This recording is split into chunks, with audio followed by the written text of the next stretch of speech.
है डॉक्टर साहब तो न्यू बताऊं बातें मतलब भाई लोन ले लिया और वो बैंक में भरने की जरूरत नहीं, बैंक वाला खा ले जाएगा।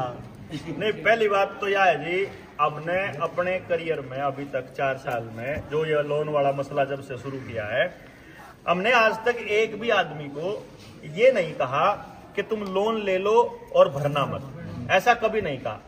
हमने क्या कहा है कि बैंक ने आपको जो लोन दिया है वो फ्रॉड है और नकली है, वो साबित करने के लिए हमारे पास दस्तावेज है। आपने लोन ले रखा है और आप उसको चुकता नहीं कर पा रहे हो, परेशान हो, दुखी हो रहे हो और बैंक वाले परेशान कर रहे हैं, तो एक बार आवेदन लगा के चेक कर लो, पता कर लो बैंक वाले ठीक है, हम ठीक है। ये तो तब है जब आप भर ही नहीं पा रहे, तो आपके पास कोई ऑप्शन ही नहीं है ना, तो एक बार लड़ाई लड़के देख लो। या फिर आपके बात समझ में आ गई है कि ये जो बात कह रहे हैं पैसे वाले मसले पे, रुपया मूल्य का मापक और शोषण का साधन, अपनी एक किताब है, घनश्याम वर्मा जी ने लिखी है, मैं उसका सहलेखक हूं। हमने उस किताब के अंदर जो आरटीआई के जरिए वर्मा जी ने जितने दस्तावेज इकट्ठे करे, उन सारों का विवरण उसके अंदर हमने दिया हुआ है। हम क्या कह रहे हैं, एक बार उन्हें समझ लो, देखो तो जो लोन का जो पैसा है वो बैंक ने हवा में दे रखा है आपको। जैसे क्या होता है, लोन लेने के लिए आप जाओगे ना, बैंक क्या करेगा, आपकी प्रॉपर्टी को तो नीलाम रख लेगा और उसके पास पैसा वो है नहीं, वो ऐसे ही कंप्यूटर पे ऐसे जैसे तथास्तु तो ऐसा काम कर दिया उन्हें कि वो एक लोन अकाउंट बनाएगा, लोन अकाउंट में पैसा डालेगा, क्रेडिट अकाउंट जिसको बोलते हैं, वो उस क्रेडिट अकाउंट में पैसे फिर वो आपके सेविंग में ट्रांसफर कर देगा। वो लोन अकाउंट में पैसा कहां से आया अगर उस बैंक से पूछा जाए तो उसके पास कोई जवाब नहीं है, वो है ही नहीं उसके पास पैसा, लेकिन वो आपसे कागज के बदले में रुपया ले रहा है, क्योंकि जब आप चुकता कर रहे हो तो आप मेहनत करके दे रहे हो। और वो क्या कर रहे हैं, जब आप बैंक में 100 रुपए जमा करते हो तो वो वहां लगभग 8.5 लाख रुपए छाप कर उद्योगपति को दे देते हैं। आप 1000 रुपए जमा करते हो मेहनत के, 1000 रुपए की जो कीमत है ना, भारत के 1000 रुपए की कीमत बैंक वाले 85 लाख रुपए के बराबर है। 85 लाख। मैं आपको इसका एग्जांपल देता हूं, वैसे तो हमने सांजरवास जाना है अभी, ये तो बाय चांस बैग मेरे पास पड़ा था इसलिए मैं बताऊं आपने। ये देखो, ये हमारे पास में ये नोट हैं, ये देखो, यो 1 रुपया देखो, इसके ऊपर भारत सरकार लिखा हुआ है ना, इसके ऊपर भारत सरकार नहीं है, भारतीय रिजर्व बैंक है, इसके ऊपर भी भारतीय रिजर्व बैंक है, ठीक, आरबीआई, इस पर भी आरबीआई, सारे नोट आरबीआई के हैं, सिर्फ एक ये है भारत सरकार का। ये लीगल टेंडर है 1 रुपए का, ये लीगल टेंडर है, बाकी के नोट रुपया के। ये है करेंसी नोट, ये है बैंक नोट, ये है रुपए का सिक्का, रुपए का सिक्का, ये है चांदी का, 1 रुपए का सिक्का है लोहे का, दोनों रुपए के सिक्के हैं। बैंक में जमा कराओगे तो 2 रुपए में जमा होंगे, 1 रुपए में, ये भी 1 रुपए में जमा होगा। और बाजार में जाओगे उस लोहे वाले में तो मिलेगी 1 टॉफी और इसमें मिलेंगी लगभग 2800 टॉफी, 2800 रुपए का है ये, 2800 रुपए के नोट के बराबर है।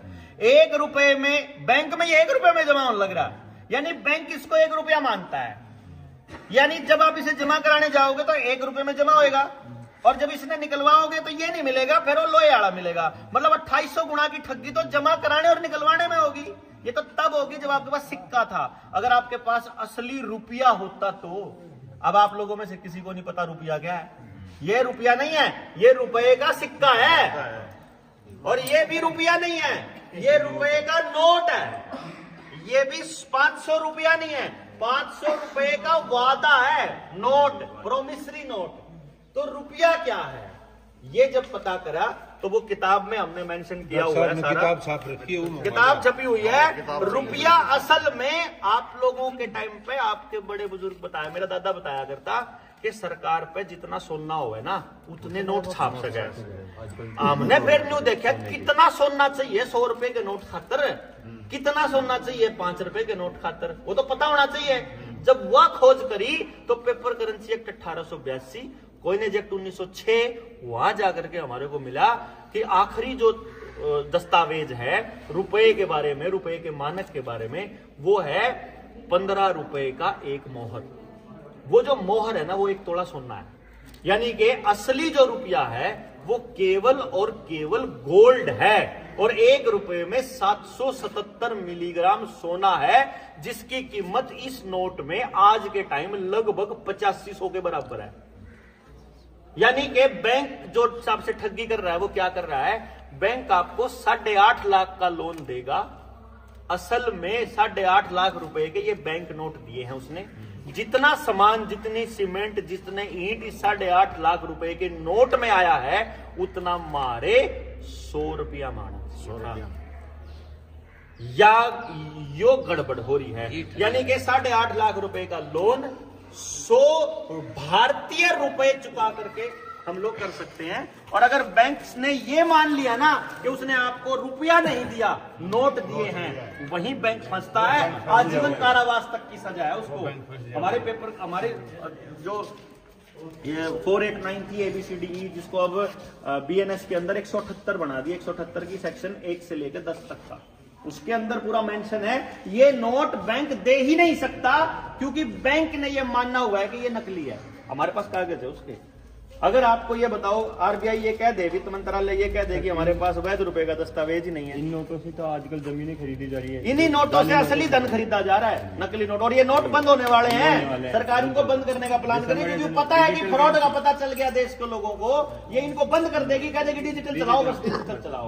और डिजिटल का नाम, ये भी हो जाएंगे। डिजिटल का नाम जो है ना, वो क्या कर रहे हैं, डिजिटल को CBDC ई रुपया बोल रहे हैं, रुपया नहीं बोल रहे।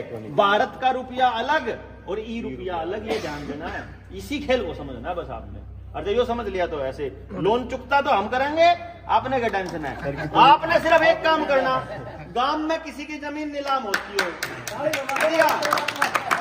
गांव में जमीन नीलाम होने लग रही है, मैं गांव वाला तो हाथ जोड़ के एक बात कहूं, भाई गांव वाले बस एक बार टेस्टिंग खातर मारे वाला आवेदन लगवा दो, और बैंक वाला तो सिर्फ इतना कह दो कि जो इसमें लिख रखा है ना, उस पर तू जवाब दे दे बस। भाई लिखित में आवेदन ले रखा, लिखित में कॉन्ट्रैक्ट हो रहा, लिखित में सारा काम है, बैंक वालों से सिर्फ लिखित में ले लो कि जो बात हमें गलत है बस। और न्यू कहते क्यों गलत है हमें बता दो। अगर बैंक जवाब ना दे पाए फिर तो गलत होगा बैंक, और अगर बैंक फ्रॉड कर रहा है तो जमीन नीलाम होना ठीक है कि फिर फ्रॉड बैंक अगर नीलाम कर रहा है तो समाज की गलती है यार। हम समाज को ये बता रहे हैं कि जिनका लोन नहीं है वह न्यू मत को कि ले रखा है तो देना पड़ेगा, उन्हें न्यू समझना चाहिए कि जो ले रखा है वो गलत है, जो मांग रखा था रुपया दिया बैंक नोट, जमा करने लग रहे रुपया, क्योंकि आप जो रुपया देते हो ना पूरा दिन मेहनत कमा के मेहनत करके देते हो, वो नकली छाप रहे। सूरज ने ऊर्जा दी पौधे को, पौधे ने बनाया अनाज, उस अनाज को खाया आपने, वो ऊर्जा आप फिर किसी को देते हो, वो आपकी असली ऊर्जा है सूरज की। और जो उनने दिया नोट छाप के दे दिया बस खाली, क्या समझा। मैं तो एक बार गलती से गारंटर बन गया गाड़ी को, हाँ गाड़ी ले ली मैं नाते भी दो, हाँ और भाई दिल्ली में हो गया गारंटर, हाँ कोरोना काल में उसने किस्त क्या तोड़ दी, हाँ वो पाछा हो गया एक्सपायर। हाँ तकरीबन गाड़ी की कीमत तो पहली मतलब नेड़ा लग गया रही थी, वो फिर बराबर में देनी पड़ी। लेकिन फिर हुआ चले फिर मेरे को चिट्ठा आने लग गया चेन्नई तो डर हाँ आगे, ये जो आप गारंटर हैं ये पैसे भरवाओ और भरो हाँ हैं। 3-4 तो आया ही तो आना बंद हो रहा से, और फिर उन दूसरे भतीजे ने कोर्ट केस कर रखा थी। कुछ मत करो, खाली मैं बताऊं आपने, आप जो इतना बड़ा चिट्ठा आवे ना, आप मरा इतना कागज भेज दो बस, कुछ नहीं करना आपने। और फिर न्यू कहना तू आप देना बस, हम नाट नहीं रहे देने, हम किसी को ये नहीं कह रहे कि आपने देने नहीं, हम ये कह रहे हैं जो लिया है वो देने तैयार है हम। और तुम लिख के दे दो कि वो कह रहे हैं, कई बार बैंक मैनेजर कह दे जो से लिए थे नोट में दे दो, नकली कह रहे हो ना, मैं कहा हाँ, बोले मैं बोला मैं कहा मैनेजर साहब एक काम कर दो, लिख के दे दो कि ये नोट दे दो, क्योंकि ये नोट मांगना भी अपराध है, ये नोट नकली है, ये मांगना भी अपराध है, फंसेगा बैंक चारों तरफ से। आप लिखित में मांग लो जो कुछ भी है, हमारा कागज लाओ, आप टेंशन ना लो। भगवान जी हैं उसका भी तो बीमा होगा, कौन तो न ओ बीमा होया करे, लेकिन मैं लगो लिया करे इस बात में। उसका बीमा जब तक गाड़ी पर लोन रहे इतना बीमा रहे हैं। 1 बजे का टाइम था। चलो चलो।